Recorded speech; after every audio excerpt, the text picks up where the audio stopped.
تو میرے محترم سامعین، اللہ اکبر، یہ دیکھ لیں یہ کیا بیماری ہے۔ یہ ایک پادری تھا، پادری اس کا نام تھا ویلنٹائن ڈے، اور اس نے حکومت کے خلاف تحریک چلائی تو اس کے بدلے سزائے موت ہوئی۔ تو پھر وہ جیلر جو تھا اس کی بیٹی پہ یہ عاشق ہو گیا، اور جس دن پھانسی لگنی تھی اس دن اس نے وہ گلاب کا پھول اور وہ کارڈ اس کو بھیجا۔ یہ شہید محبت ہے، اللہ اکبر۔ میرے محترم سامعین، یہ میں تو کہوں گا بے حیائی کا عالمی دن ہم نے اس کو بنا دیا۔ اور قرآن پاک میں فرمایا ان الذین یحبون ان تشیع الفاحشہ، فرمایا کہ جو لوگ ایمان والوں میں بے حیائی اور برائی کو پھیلاتے ہیں ان کے لیے دنیا کا بھی عذاب ہے اور آخرت کا بھی عذاب ہے۔ یہ خالصتاً بے حیائی ہے۔ اور اللہ کے محبوب نے فرمایا من تشبہ بقوم فہو منہم، جو جس قوم سے مشابہت اختیار کرے گا وہ انہی میں سے ہوگا۔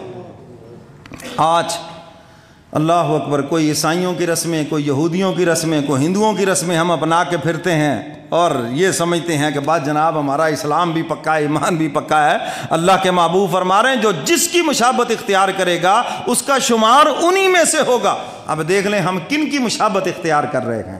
اور ایک اور حدیث مبارکہ میں فرمایا بہت سے لوگ جن کے تم جنازے پڑھو گے، جن کو تم مسلمانوں کے قبرستانوں میں دفن کرو گے، لیکن فرمایا قیامت کے دن وہ یہود و نصارہ کی صفوں میں کھڑے ہوں گے، اس لیے کہ انہیں ان کا طور طریقہ پسند تھا، اپنے نبی کا طور طریقہ پسند نہیں تھا۔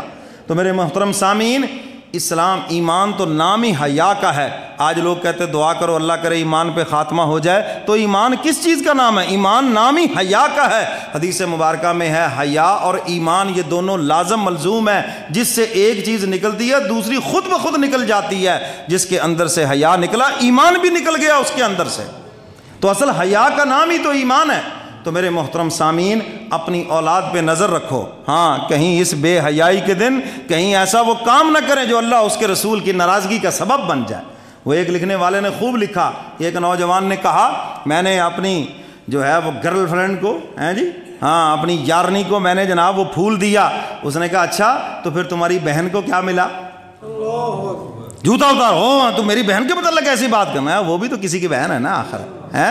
حدیث مبارکہ میں ایک نوجوان ہے، اسلام قبول کیا اور عرض کیا اللہ کے محبوب میں زنا نہیں چھوڑ سکتا۔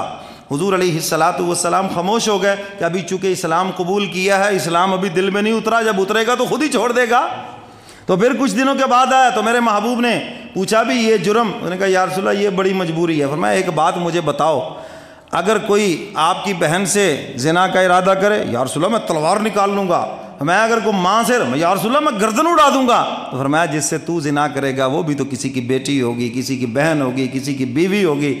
تو وہ صحابی عرض کرتے یا رسول اللہ اب یہ بات دل میں اتر گئی ہے، اب آپ کو گواہ بناتا ہوں، آج کے بعد پھر ایسا نہیں کروں گا۔ میرے محترم سامعین، میں بھی آج کے اس نوجوانوں سے یہ عرض کروں گا، ہاں اگر آج آپ کسی کی بہن کو، کسی کی بیٹی کو پھول دے رہے ہیں تو اپنی بہن کے لیے بھی تیار رکھیں۔ اور یہ زنا قرض ہے اور یہ قرض دنیا میں ہی اتارا جاتا ہے، تو اس لیے یہ ایک بے حیائی ہے، فحاشی ہے، اور مسلمان بچے اور بچی کا اس سے کوئی تعلق نہیں ہے۔